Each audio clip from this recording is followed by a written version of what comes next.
All right, I want to go ahead and provide another example where the assumption in the change in concentrations is actually a valid thing, so that we have something to compare to when you compare to the previous problem. So let's go ahead and do the work. Let me set it up here on the screen, and then we'll show it to you. All right, so here's the problem, and if you read it here, they're providing us concentrations already for the products. And the only thing that's needed to be put here is the reaction overall. I'll share that here in a little bit. But they are providing us with a Kc value. And notice here the Kc value, when you compare it to the previous example, where the Kc value was 1, here, notice the Kc value here is -4. And so the smallness of this Kc value indicates that we probably will be able to take the assumption. And so we'll do the test at the very end just to confirm, but this is a very good first point. Let me provide the reaction here at the bottom. All right, with the reaction in hand, we now see that we are going to need to do a balancing here. There's 2 hydrogens and 2 iodines, but there's only 1 of each. So what would remedy these is if we just put a 1 there. I'll go ahead and put the respective coefficients of 1 just so we have a clear indication of what it is. And we'll immediately get a expression here for K. And so that K expression is going to be HI. And we're going to raise that to the second power, and we're going to divide it by H2 to the 1 multiplied by the I2 raised to the 1 power. At least the expression is provided here so we have reference. We are going to need to use this when we do the equilibrium, but the next step now is for us to go ahead and build our Rice table. So let me move this up a little bit, and we'll set it up here on the right-hand side. So R is here, and so let's go ahead and redo that. And we're going to need 1 for I, 1 for C for the change, and then finally the one we're after, E, for the equilibrium. And what I will also do is separate these out, just so that we have distinction between the columns. And so initially there is no product produced, and when it comes to the reactants, initially that information is already provided, so all we have to do is come in here and bring it down. So in this particular case, initially for the hydrogen gas, we're going to have 1 molar. That information is provided there. And then for the iodine gas, also 1 molar, so we'll bring the value here.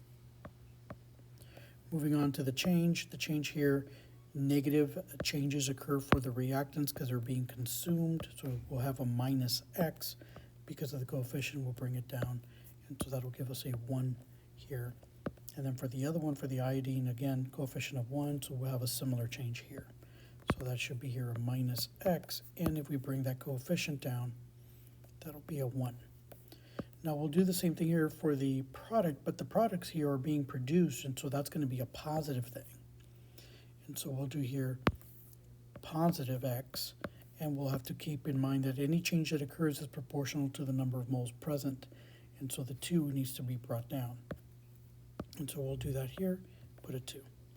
Now finally here, once we get to the expression, we can simplify, and which is the step that I'm going to do. I'm going to go ahead and simplify everything. At equilibrium, it's going to be 1 minus x, 1 minus x for the iodine, and finally for the HI, it'll be 2x. Now all of these are going to be represented as concentrations. Let me move this up. So I can put this like so, because I'm going to use these values in a little bit to complete my equilibrium expression. So all these values that I've got here, in this particular row right here, all of these, I'm going to use them to plug them into that equation there, or that expression. And so I'll do the work here on the far right, and you'll see it updated. So to clarify, for the HI, instead of writing HI at the very top, I'm going to go ahead and put 2x, and same thing for the other 2. Now here, what we're going to have to do is the following. All right, so let's move this over just a tad so we can do some work on the right-hand side. And so I'm going to rewrite the equilibrium expression to include all the new values. Since I already know the value of Kc, I'm going to begin with that value first. So here I'll start with 4.0 times 10 to the -4. This is equal to the K value, and that K value, now the expression, is going to be equal to 2x squared divided by the denominator for the hydrogen concentration. It'll be 1 minus x raised to the 1 power, and then we're multiplying that by 1 minus x raised to the 1 power. Now we are going to make the assumption here that this minus x here, let me go ahead and highlight that for us. This part right here, we're going to assume that that is negligible. And so these negative x's correspond to the negative changes that are here. And now we can make this, at least initially, because the exponent here for the k value is a -4. So beginning at -4, -5, and beyond, we can safely take the assumption that that change at the equilibrium is going to be insignificant. So we'll do a 5% test just to prove it here at the very end. But if we can do that, then that means that these values here, we can come in here and we can say this is going to be negligible. And so if I do that, let's go ahead and rewrite the entire equation one more time. 4.0 times 10 to the -4 is equal to 2x squared, and then we'll divide that by 1 times 1. Taking that a step further and simplifying, we'll get here 4.0 is equal to 4x squared divided by 1, which essentially is 4x squared. So what we'll do here is we're going to go ahead and divide by 4 on both sides. On the right-hand side, the 4's cancel. And so on the right-hand side, what we end up here is 1.0 times 10 to the -4 is equal to x squared. And then what we'll do is we'll take the square root of both sides. And when we do that, the x value now is going to be equal to the following. So that value ends up being 0.01 for x. So if we're plugging in to the values here on the equilibrium, we can actually go in here. Let me zoom out in a little so you can see what they all correspond. So the 1 minus x corresponds to the hydrogen gas. We can actually do the work now. Let's go and do the work here on the left-hand side. That'll give us the following. So here the hydrogen gas concentration is equal to 1 minus the x, which is 0.01. And so that tells us the concentration here at the very end for the hydrogen is 0.99, and this is going to be molar. We can do the same thing for the iodine, which is 1 minus x. In this case, x is 0.01, which will give us a 0.99 molar as well.